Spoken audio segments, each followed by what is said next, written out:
जय परमेश्वर। साध अनूपदास लिखी किताब जगत हितकारिणी।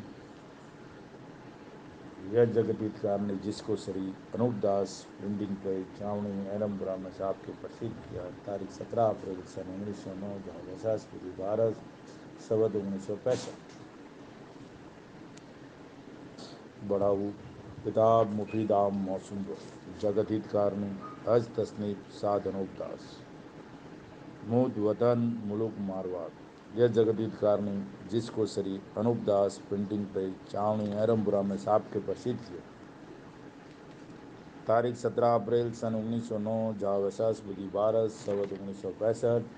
श्री जगत हितकारिणी इलतमास। यह किताब मैंने फ़ायदा आम के वास्ते मेहनत तमाम और बहुत से रुपया खर्च करके तैयार की। इस वास्ते सब सज्जनों से ये प्रार्थना है कि इस किताब को तमाम व कमाल व हरूप व गौर तमाम पढ़े और सोचे समझे, इन बनियों के जाल से बचे। परमात्मा ने नम हजार हजार शुक्र है उस ज्योति स्वरूप निरंजन निराकार का है कि जिसने जमीन व आसमान को बनाया और तमाम सृष्टि को पैदा किया, परंतु उसकी कारीगरी का भेद किसी पर जाहिर नहीं हुआ कि क्या भेद है। फिर मेरी जबान से ईश्वर परमात्मा की तारीफ अदा नहीं हो सकती।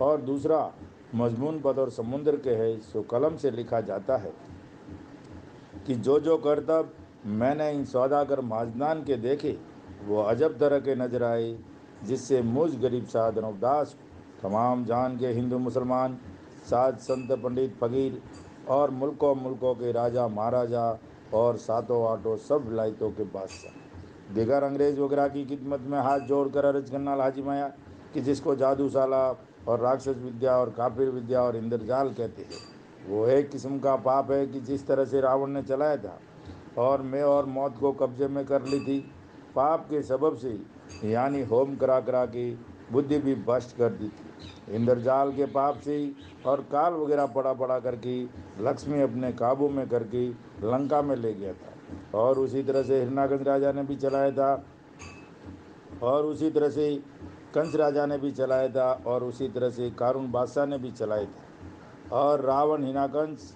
कंस कारून वगैरह की तरह से बल राजा के बाद से इन सौदागर महाजनान ने भी राक्षस विद्या का पाप चलाया है। सो इन बनियों ने भी मेघ और मौत को सारे कर लिए और बुद्धि भी भ्रष्ट कर दिए पाप के सबब से कि जिस दिन से इस हिंदुस्तान में काल पढ़ाना बल राजा के बाद से शुरू किया है, सो इन्होंने भी काल पड़ा के रावण वगैरह की तरह से लक्ष्मी और धन काबू में कर लिया और जहाज़ों में लाद लाद के दरियाओं के पार ले गए है कि जैसे रावण लंका में ले गया था, उसी तरह से ये बनिए भी दरियाओं के पार ले गई है। सो ये राक्षसी पाप धन लेने के वास्ते काल बढ़ाने का पाप चलाया है। सो धन हिंदुस्तान का तो काबू में कर लिया है, परंतु धन हिंदुस्तान में बहुत था और अलावा इसके दूसरी बादशाहों में बहुत था, जिसका सबूत वेद की किताबों में लिखा है कि सतयुग में सोने का ठाठ और पाठ था।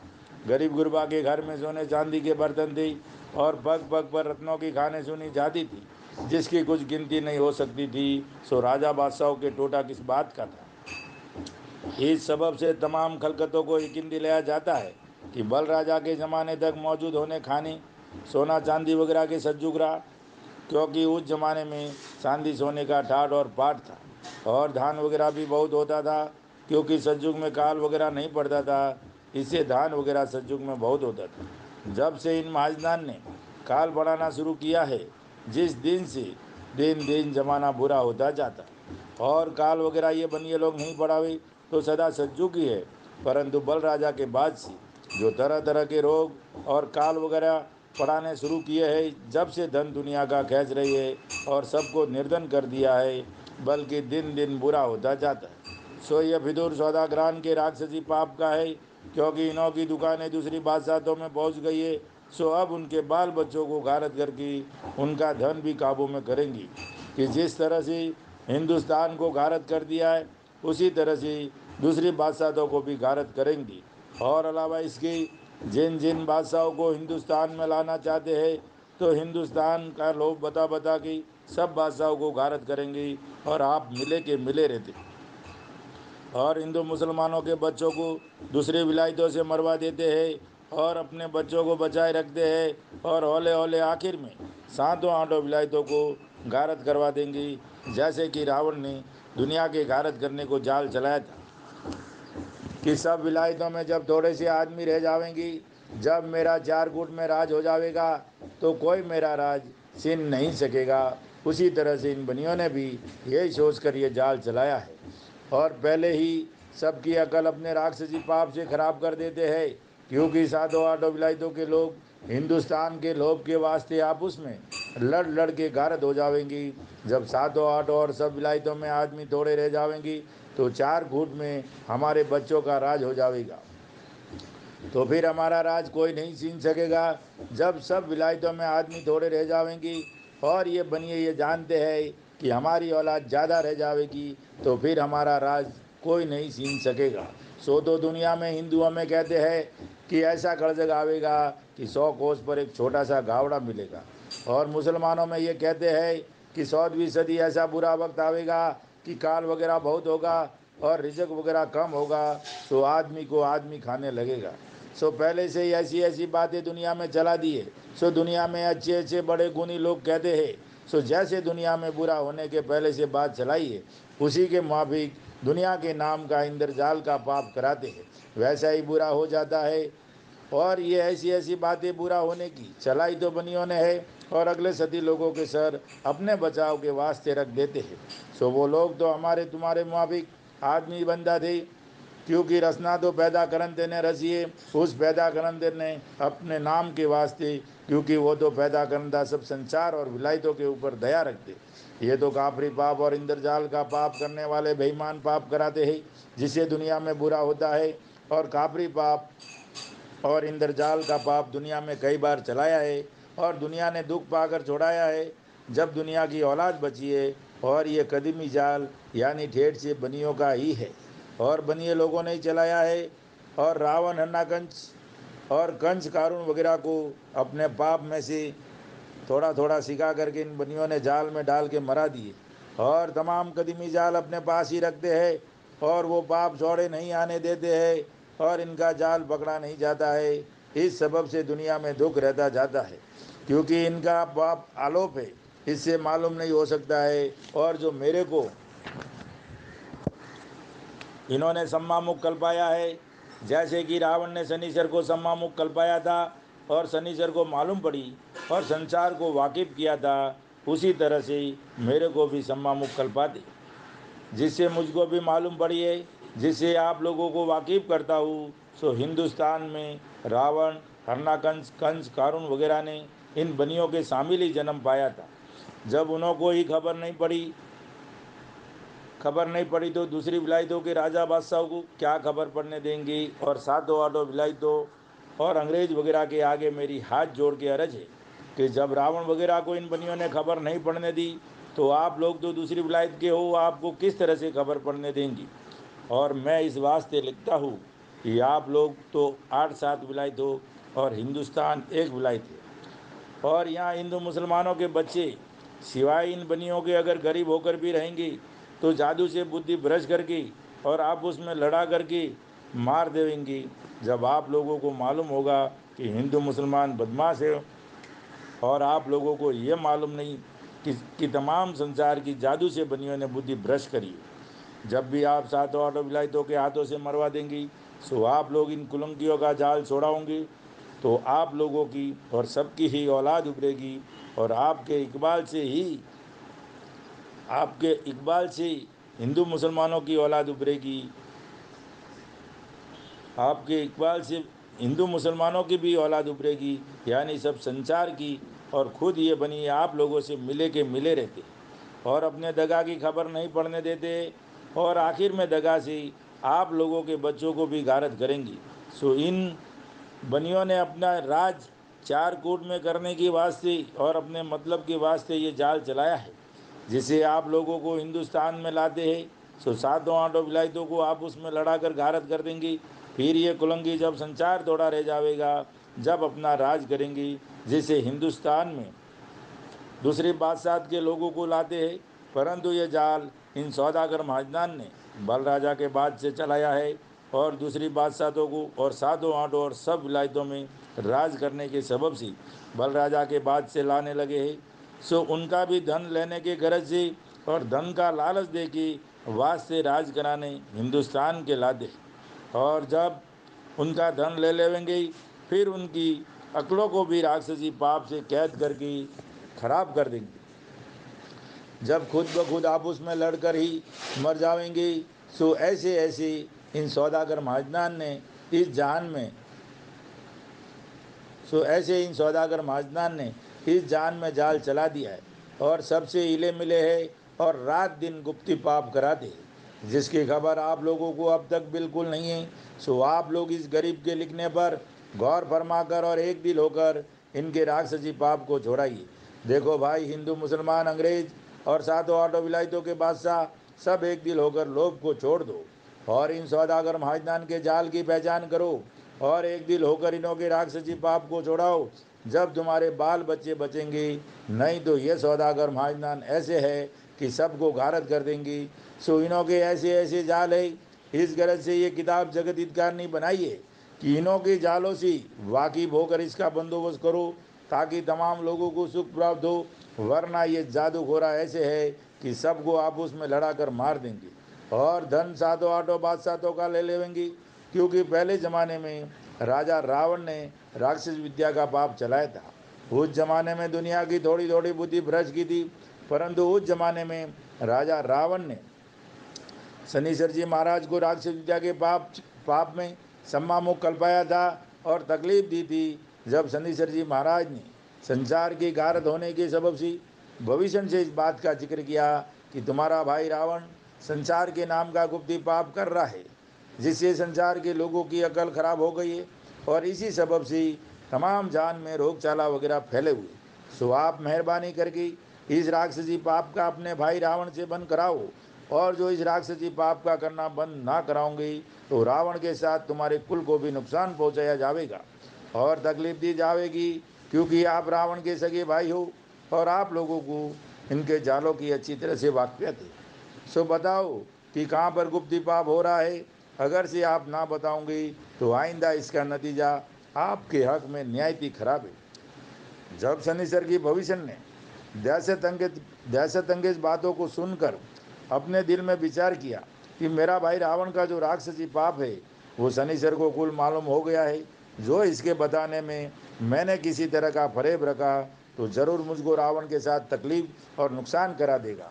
इस वजह से भविष्य ने अपने भक्ति का ख्याल करके और संसार और ईश्वर परमात्मा का ख्याल करके और डर करके अपने भाई रावण का कुल गुप्ती पाप बता दिया कि जिस कदर रावण करता था, क्योंकि लंका बेशतर आलोप थी कि जब तक भविष्य ने नहीं बताई थी, परंतु लंका जब से प्रकट हुई है कि जब से भविष्य ने बताई है। लेकिन जबकि रावण से इस बारे में दरियाफत किया गया तो रावण ने अपना राक्षसी पाप जो कि लंका में रात दिन करता था किसी कदर बताया और किसी कदर नहीं बताया। जब शनिश्चर ने यह देखा कि रावण मेरे से अपने राक्षसी पाप को आरोप रखता है कि जो राक्षसी पाप बाकी रह जाएगा तो हम फिर पाप कर निकलेंगे और तमाम जान को गारत करके 4 कूट और 14 भाण में हम अपना राज करेंगे। इस गरज से कुल जाल अपना नहीं बताया कि जो लंका में गुप्ती पाप करता था। जब शनिश्चर जी महाराज ने अपने दिल में विचार करके देखा कि जब तक कुल संसार को रावण के राक्षसी पाप की खबर नहीं होगी, जब तक राक्षसी पाप छुटना मुश्किल है। इस वजह से शनिश्चर ने रावण के राक्षसी पाप का चर्चा कुल जहान में कर दिया कि रावण ने राक्षसी पाप के जादू से मेघ और मौत को अपने कब्जे में कर रखा है। इससे दुनिया में दिन दिन बुरा होता जाता है। इस बात के सुनते ही कुल जहान ने शनिश्चर के कहने पर यकीन लाकर एकाशब सरसी ने किया कि ज़रूर रावण के घर का राक्षसी पाप है और हम सब लोगों की अकल इसी राक्षसी पाप में कैद हो रहा है कि जो रावण के राक्षसी पाप को नहीं पहचानते हैं। परंतु शनिश्चर जी महाराज का जुग जुग भो भला हो जियो कि रावण के राक्षसी पाप को नहीं पहचानते थे, उन्हों को वाकिफ करके पहचानवाया, नहीं तो सब लोग अंधों की तरह से थे। और जो रावण ने शनिश्चर को राक्षसी पाप से नहीं कल्पाया होता तो रावण जरूर कुल जान को गारत करके अपना राज कर लेता परंतु शनिचर जी महाराज ने अपने ऊपर दुख पड़ते ही रावण का राक्षसी पाप तमाम जान में प्रकट कर दिया, जिसके सुनने से सब लोग फौरन समझ गई कि जो लंका में रावण राक्षसी पाप करता था उसको तमाम खलकत ने एक दिल होकर बिल्कुल मिटा दिया। जब से जान की औलाद को सुख प्राप्त हुआ है, नहीं तो औलाद दुनिया की नहीं रहती, क्योंकि रावण तमाम दुनिया को गारत करके सातों आठों विलायतों को अपने कब्जे में कर लेता और अपना राज करता, जिसका सबूत पुराणों वगैरह से साबित है। बल्कि राक्षसी वेद की किताबें और टिप्पणी वगैरह चलाए थे और रत्नाकर सागर के ऊपर लंका शहर बसाया था कि जहाँ हजारों कोस में पानी भरा पड़ा हुआ है, जिसका हाल पुराणों वगैरह में लिखा है कि रावण ने लंका समुद्र के बीच में आबाद की थी और सुरग नरक बनाया था और 84 लाख कुंडियाँ राजलोक की बनाई थी। सो उन कुंडियों के ऊपर रकेसुरों के नाम कि जिसकी वजह से लंका में कोई नहीं जा सकता था। जो कोई लंका में जाने के वास्ते समुंदर की तरफ जाता तो जादू साले से डबो देता और लंका के ऊपर किसी को नहीं जाने देता। और दुनिया ये नहीं जानती थी कि रावण लंका में इंद्रजाल की वजह से नहीं जाने देता है और जो कि सुपना और ग्रहशाला दुनिया में जाहिर हुए ये भी रावण के ज़माने से हुए हैं। और जो रावण के राक्षसी वेद की किताबें और टिप्पणी वगैरह दुनिया में चला कर की सबकी अक्लों को ख़राब कर दिया था। सो ये बात भी वेद की किताबों में लिखी हुई है कि रावण ने राक्षसी वेद की किताबें और टिप्पणी वगैरह दुनिया की अक्लों को फेरने के लिए चलाई थी, जिसका सबूत पुराणों वगैरह से साफ प्रकट होता है। परंतु रावण के जाल मिटाने के वास्ते तमाम दुनिया लंका में पहुंचने के वास्ते तैयार हुई, परंतु दुनिया को ये पता नहीं लगा कि लंका में किस तरह से जा सकेंगे। फिर कुछ अरसा गुजरने के बाद ये तजवीज़ की कि तमाम सरसी के राजा बादशाह और रईत वगैरह ने एक आकर के बड़ी भारी फौज बनाई और जो कि राजा रावण के भाई बेटे फौज समेत हिंदुस्तान में रहते थे उनको पकड़ पकड़ कर पूरा तंग किया। जब रावण के भाई भविष्य ने कि रावण का राक्षसी पाप चलाया हुआ था, वो तमाम राजा बादशाहों को और दुनिया वगैरह को भविष्य ने बता दिया। देखो, जबकि शनिचर ने रावण के राक्षसी पाप का पता लगा दिया था और वाकिफ किया जब दुनिया की औलाद बची है, परंतु रावण तमाम दुनिया को मार के धन अपने काबू में कर लेता, तो शनिचर का नाम इस दुनिया के ऊपर सिर्फ नेकी करने की वजह से अमर रहा है कि जो रावण का राक्षसी पाप था उससे दुनिया को बचाई। इसी तरह से ही हरनाकुश ने भी राक्षसी विद्या चलाई थी, जब भी तमाम दुनिया की बुद्धि भ्रष्ट हो गई थी, परंतु उसके ज़माने में भी तमाम दुनिया ने और राजा बादशाहों ने एक दिल होकर हरनाकुंज के राक्षसी पाप को छोड़ाया। जब तमाम दुनिया बची है, नहीं तो हरनाकुंज भी तमाम दुनिया को गारत करके धन अपने काबू में कर लेता और हरनाकुंज ने भी राक्षसी विद्या का सुरग और निरक बनाया था और अलावा इसके 84 लाख कुंडियाँ भी राजलोक की बनाई थी। सो उन कुंडियों के ऊपर दुनिया के नाम का पाप करता था, इससे दुनिया की अकल खराब हो गई थी। जबकि हरनाकुंज के राक्षसी पाप की खबर दुनिया को नरसिंह जी के कहने से मालूम हुई, जब तमाम संसार ने दिल में विचार करके कहा कि ये जितनी भी खराबियाँ दुनिया में होती है ये कुल हरनाकुंज के राक्षसी पाप का फितूर है। जब भी तमाम राजा बादशाहों ने एक दिल होकर हरनाकुंज के राक्षसी पाप को छोड़ाया, जब तमाम दुनिया बची है और जो हरनाकुंज का राक्षसी पाप नहीं मिटता तो हरनाकुंज भी 4 कूट में और 14 भान में अपना राज करता। परंतु संसार ने हित करके हरनाकुंज के राक्षसी पाप को मिटा दिया, इससे दुनिया सलामत रही है। उसके बाद कंस राजा ने भी राक्षसी विद्या का पाप चलाया था और अलावा इसकी राक्षसी विद्या के वेद और टिप्पणी वगैरह चलाया था और राक्षसी पाप का सुरग निरक भी बनाया था और 84 लाख कुंडियाँ भी राजलोक की बनाई थी।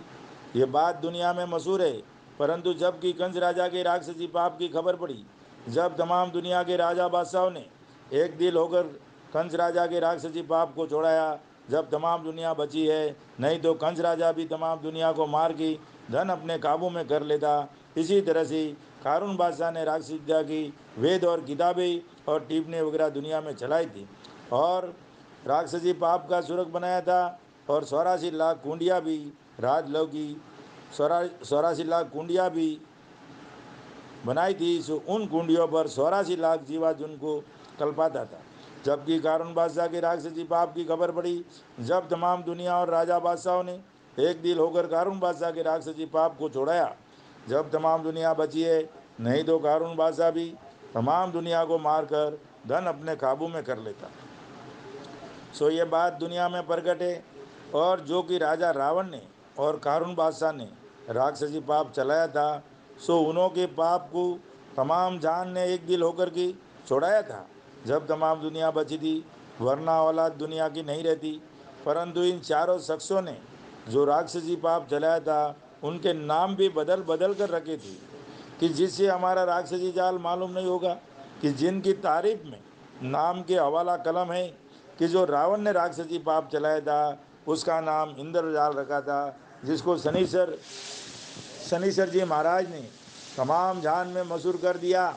और हरनाकुंज राजा ने जो राक्षसी पाप चलाया था उसका नाम राक्षसी विद्या रखा, जिसको नरसिंह जी ने दुनिया में प्रकट किया। और कंस राजा ने जो राक्षसी पाप चलाया था उसका नाम जादूशाला रखा, जिसको श्री कृष्ण जी महाराज ने संसार में प्रकट किया। और कारून बादशाह ने जो राक्षसी पाप चलाया था उसका नाम काफिर विद्या रखा, कि जिसको गुरु नानक ने प्रकट किया। यानी पाप तो वो का वही था, परंतु नाम इस वजह से बदल बदल कर रखे थे कि जो एक नाम से ही पाप मजबूर चलाया जाएगा, जब तो दुनिया समझ जाएगी फिर हमको कौन पाप करने देगा। और जबकि नाम इस पाप के बदल कर रखेंगे तो हमारा जाल एकाएक जाहिर नहीं हो सकेगा, इससे ऐसे ऐसे नाम बदल कर रखे थे। परंतु बलराजा के बाद से हिंद सौदागर महाजनान ने भी रावण हन्नाकुंज वगैरह की तरह से राक्षसी पाप चलाया है, परंतु पाप तो वो का वही है, लेकिन नाम इन्होंने भी बदल कर रखा है, जिसको तमाम हिंदू मुसलमान और सब लोग कल्लू काल कहते हैं। सो वो सौदागर महाजनान के घर का राक्षसी पाप है, कि जिस तरह से रावण वगैरह ने चलाया था उसी तरह पर इन सौदागरान का राक्षसी पाप चल रहा है।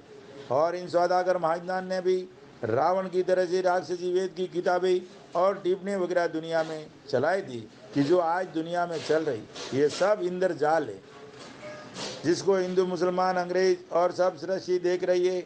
और इन सौदागर महाजनान ने पहले से ये कैसी अक्लमंदी की है कि जो अगले ज़माने के सती लोग हुए हैं उनके नाम किताबों में लिख कर जाहिर किए हैं। और ऐसा भी लिखा है कि अब ऐसा ज़माना तंग आवेगा कि जिसके घर में एक शेर काशी रहेगी वो दौलतमंद कहलाएगा। तो ये किताबें जिसमें दुनिया के बुरा होने का लिखा है, वो इन सौदागरान ने ही राक्षसी जाल की किताबें चलाई है। और अगले सदी लोगों का नाम उन किताबों में लिख दिए है, इस वास्ते कि आप प्रकट न हो। और ये भी लिखा है कि वो शेर काशी भी राजा बादशाहों के घरों में रहेगी। सो देखो भाई, इस ज़माने में तो राजा बादशाह हाथी घोड़ा फौज वगैरह कई किस्म के आराम उठाते। फिर जबकि शेर भर काशी रह जाने की नौबत पहुँचेगी, उस वक्त में इन राजा बादशाहों का क्या हाल होगा। सो ये बात काबिल ख्याल करने की है कि शेर भर काशी में से क्या तो अपने खर्चे में लावेंगी और क्या दुनिया के कार्य करेंगी और क्या फौज वगैरह रखेंगी और कहाँ से अच्छा कपड़ा जरी व रेशम का पहनेगी। जब शेर भर काशी रह जाएगी तो रैयत वगैरह तो सब मर जाएगी, क्योंकि सब काम रुपया पैसे से होता है। ब्याह शादी में कपड़ा वगैरह कहाँ से आवेगा। और बगैर बलद की गाय की खेती बाड़ी के काम किस तरह से चलेंगी। और बगैर पैसे की दुनिया का कोई काम नहीं चल सकता है। जब रैयत तबाह हो जाएगी तो राजा बादशाह क्या करेंगी। रैयत बगैर राज नहीं है, क्योंकि पैसे बगैर दुनिया का कार्य चले ही नहीं, और पैसे बगैर रैयत मर जाएगी।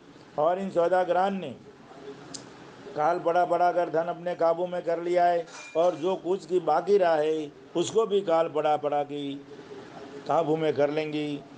सो ये सौदागर धन को जहाज़ों में लाद कर रावण की तरह से दरियाओं के पार लिए जाते हैं। जैसे कि रावण लंका में ले गया था, उसी मुआबिक ये भी लिए जाते हैं। और फिर पहले से दुनिया में ये बातें भी इन्होंने चला दी है कि शेर काशी रहेगी, वो दौलतमंद होगा और दुनिया की आंखों देखती धन को ले जाते हैं। और दुनिया की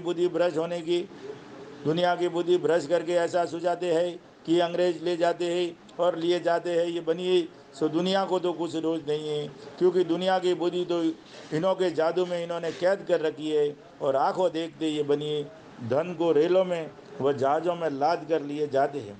और दुनिया को बुद्धि भ्रष्ट होने के सबब से खबर नहीं पड़ती है। और इन्होंने कैसी अक्लमंदी की है कि ये बनिए जब दूसरी विलायतों के लोगों को हिंदुस्तान में लावेंगी, तो वो दूसरी विलायतों के लोग दुनिया से ये बात सुनेंगे कि हिंदुस्तान का पैसा अंग्रेज़ ले गए है, तो फिर वो अंग्रेज़ों से लड़ेंगी।